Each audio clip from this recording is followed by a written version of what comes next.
Positions for breast feeding. आरामदायी स्तनपान होण्यासाठी काही महत्त्वाच्या स्थितींचा आपण उल्लेख करणार आहोत. पहिली सोपी आणि महत्त्वाची स्थिती म्हणजे क्रेडल होल्ड. या मेथडमध्ये आरामात बसून ज्या बाजूने दूध पाजायचं आहे त्या हाताच्या कोपऱ्यात बाळाचं डोकं ठेवावं, म्हणजेच ही स्थिती आरामदायी होते. दुसरी पद्धत म्हणजे फुटबॉल होल्ड.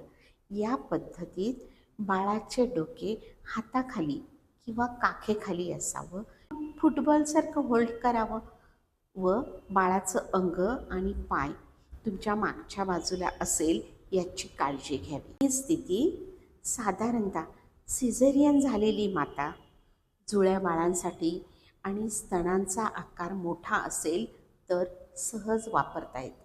पुढील स्थिती म्हणजे साईड लाईन पोझिशन. बाळाच्या बाजूला झोपून पाजायचे. यात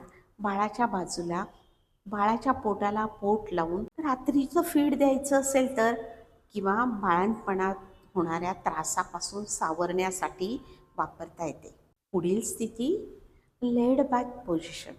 यात सरळ पाठीवर झोपून नैसर्गिकरित्या बाळ स्तन शोधून फीड घेते.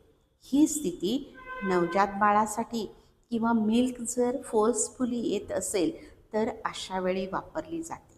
ह्या काही महत्त्वाच्या स्थिती आहेत. तर अशाच माहितीसह आपण पुन्हा भेटतोय एक पाऊल आरोग्याकडे. धन्यवाद.